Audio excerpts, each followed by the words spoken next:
America के विदेश मंत्री एंटनी ब्लिंकन ने खुफिया रिपोर्ट के हवाले से दावा किया कि चीन पुतिन को हथियारों की सप्लाई कर सकता है। पिछले 1 साल से चल रही इस जंग में अमेरिका और नेटो के कई देश यूक्रेन के साथ खड़े हैं और रूसी सेना को रोकने के लिए उसे घातक और खतरनाक हथियारों की खेप भेज रहे हैं, जिनके दम पर पिछले 1 साल से यूक्रेन की सेना रूसी सेना के आगे खड़ी है।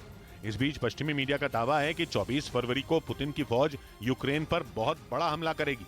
इसी वजह से नेटो देश यूक्रेन को एक से बढ़कर एक हथियार भेजने में जुटे हैं, ताकि उनकी मदद से ज़ेलेंस्की यूक्रेन की हिफाजत कर सकें। लेकिन अमेरिकी विदेश मंत्री एंटनी ब्लिंकन ने खुफिया रिपोर्ट के हवाले से ऐसा दावा कर दिया जिसने नेटो देशों के माथे पर पसीना ला दिया। उनके मुताबिक आने वाले दिनों में चीन पुतिन को अपने हथियार दे सकता है और अगर ऐसा हुआ तो दुनिया 2 खेमों में बंट जाएगी। हालांकि यूक्रेन जंग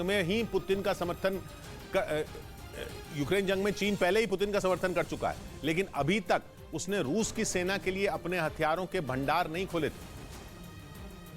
लेकिन अब अमेरिकी खुफिया रिपोर्ट के हवाले से वहां के विदेश मंत्री एंटनी ब्लिंकन ने दावा किया कि चीन जल्द ही रूस को गोला बारूद भेजना शुरू कर सकता है, जिसके बाद पुतिन की ताकत दुगनी हो जाएगी। रूस के पास पहले से ही कई घातक परमाणु, हाइपरसोनिक और बैलिस्टिक मिसाइलें मौजूद हैं।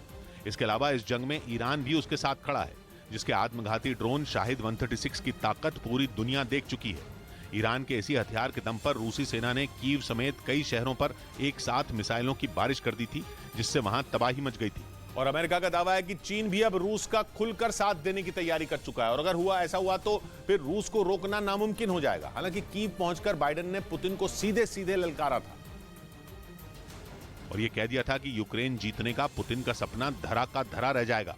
लेकिन जिस तरह से रूस अपनी रणनीति पर आगे बढ़ रहा है, उसे देखते हुए पश्चिमी मीडिया ये दावा कर रहा है कि यूक्रेन में कुछ बड़ा होने वाला है, ऐसा जो पहले कभी नहीं हुआ था। पश्चिमी मीडिया के मुताबिक कुछ रोज पहले ही पुतिन ने शी जिनपिंग का साथ मांगा है और दावा किया जा रहा है कि शी जिनपिंग ने रूस को हथियार भेजने की हामी भी भर दी है, क्योंकि चीन और रूस का दुश्मन एक ही है और वो है अमेरिका, जिसकी अगुवाई में पश्चिमी देश यूक्रेन के साथ खड़े हैं। मतलब ये कि आने वाले दिनों में अगर ये 2 देश साथ आ गए तो तीसरा विश्व युद्ध कभी भी छिड़ सकता है। इस बीच पिछले साल धमाके में नष्ट हुआ क्राइमिया ब्रिज यूक्रेन युद्ध के 1 साल पूरा होने से ठीक 1 दिन पहले पूरी तरह बनकर तैयार हो गया।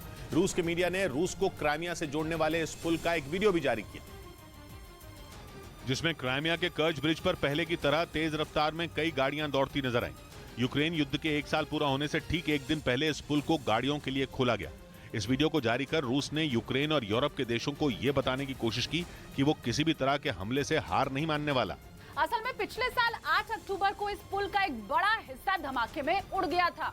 उस धमाके की भयंकर तस्वीरें पूरी दुनिया ने देखी थी। रूस को क्राइमिया से जोड़ने वाला ये कर्ज ब्रिज 2018 में बनकर तैयार हुआ था और रूस के राष्ट्रपति पुतिन ने ही इस कर्ज ब्रिज का उद्घाटन किया था। अक्टूबर में जब इस ब्रिज पर धमाका हुआ तो उसके बाद पुतिन का गुस्सा 7वें आसमान पर पहुंच गया था। हालांकि यूक्रेन ने उस हमले में अपनी भूमिका से इनकार कर दिया था, लेकिन यूक्रेन के कीव समेत कई बड़े शहरों को पुतिन के गुस्से का शिकार होना पड़ा था। 8 अक्टूबर के धमाके के बाद एक ही रात में रूस ने यूक्रेन के कई शहरों में सैकड़ों मिसाइलें दाग दी थी। कई लोगों को अपनी जान गंवानी पड़ी थी। हालांकि हमले के कुछ दिन बाद ही पुतिन ने ऐलान कर दिया था कि वो 1 साल के अंदर कर्ज ब्रिज की मरम्मत पूरी कर लेंगे, लेकिन रूस ने तय वक्त से काफी पहले काम को पूरा कर लिया।